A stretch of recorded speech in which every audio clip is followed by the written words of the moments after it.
We started out in the Stearmans. Backseat? No, Okay, there wasn't a backseat. Just single seat? single seat. You checked yourself out in a Stearman? Yeah, Good check yourself God. out. It was scary. Behind the scenes with one of the world's best formation aerobatic teams.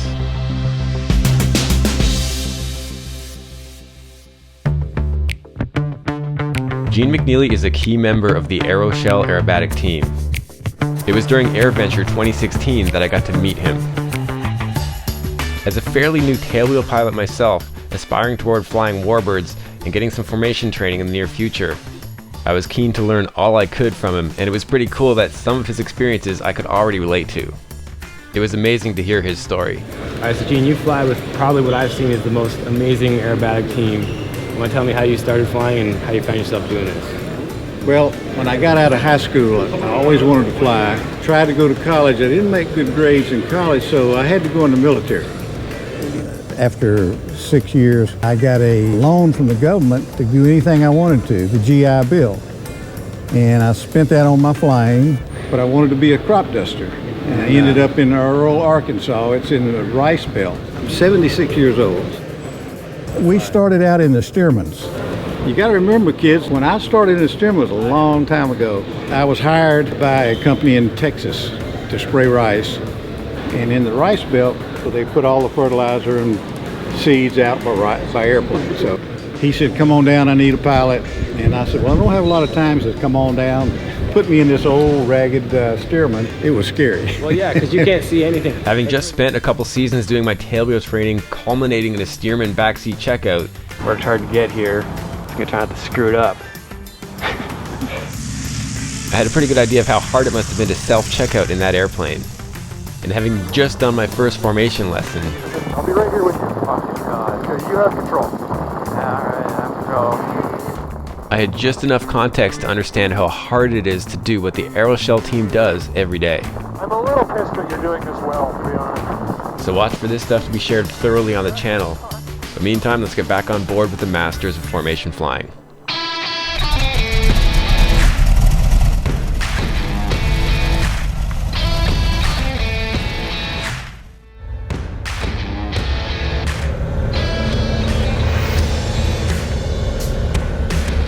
The old Stearman made a great old airplane for spraying. Grumman started building spray planes, and Piper and Cessna. It became a good business.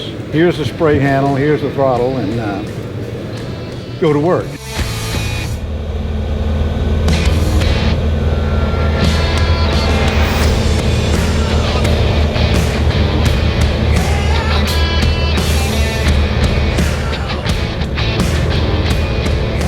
And these Stearmans were not stock. These were 985s. They had twice the size engine on them that a stock Stearman had. And they didn't fly good. They didn't do anything good. They just would pick up a load and we'd take it to the field and put it out and come back and get another load.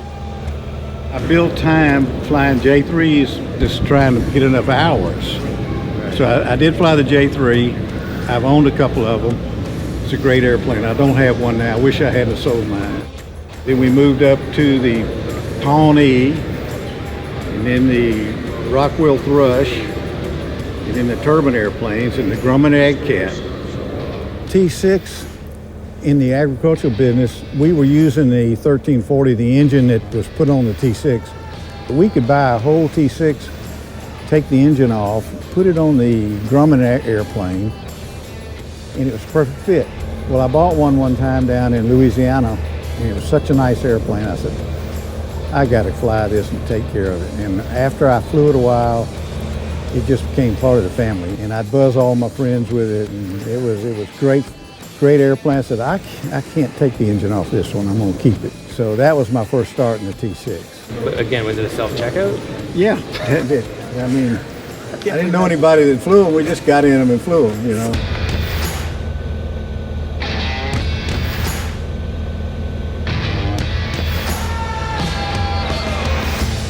On the way home, we got where we were doing aerobatics. We'd do a loop, and I'd do a roll, and just play with the airplane. So this is fun, you know.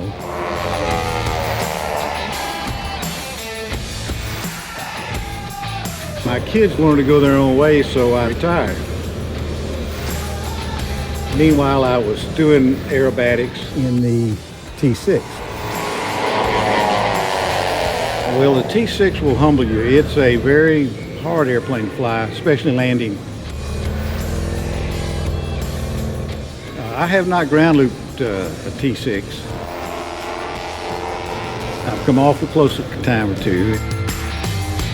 Being from the South, I knew these boys, Alan Henley and Ben Cunningham and Steve Gus, that were flying the T6s. They asked me if I wanted to come on, and I told them the only way I would come on their team if they would let me market, because I didn't like diving at the ground for free. I wanted to get compensated somehow for doing all this.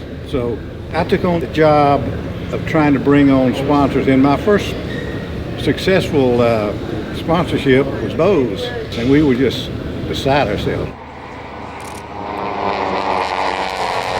And from there, we're where we are today, with probably 25 sponsors aboard and flying 24 shows a year, so we're busy.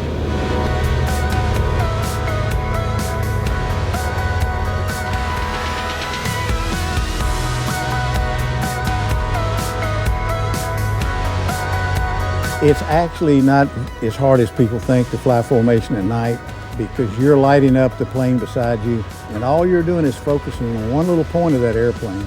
Now, joining up at night, when we separate and come back around to join up, the lights in the background of the cities and stuff, this airplane is just a dot out there. That becomes very, very intense.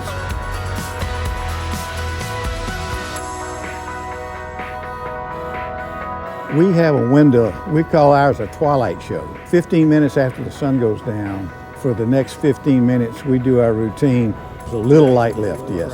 Yeah, we don't like total black. We don't do that.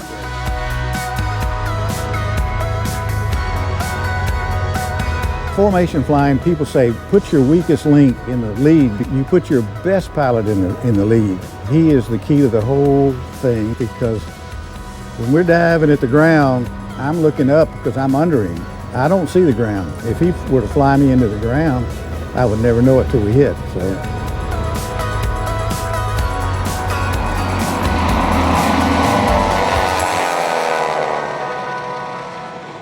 After you fly with a person for a while, you develop this trust. And of course, we've been together a long time. I'm not sure I needed more motivation to continue my path to fly Warbirds and formation and aerobatics, but getting to hang out with Gene and the team definitely didn't hurt. And extra thanks to Bose for setting it up. I also want to thank the supporters on Patreon and all the rest of the sponsors for helping make these sorts of productions possible. And you can also help by subscribing to the channel or pressing like on the videos. It helps share them. And of course, we do have Aviation's greatest monthly contest, which I'm extremely proud of. We're giving away thousands of dollars worth of stuff each month. Visit flightchops.com to win and keep your flight chops sharp. A few years back, I was invited to fly or fly in with another pilot. The replica of the Spirit of St. Louis, what a fantastic flight. He got to fly in it. I don't see how he did that. So you did it, though. He did it. Oh, that's crazy. Golly, and all the fuel he had, it was an amazing flight.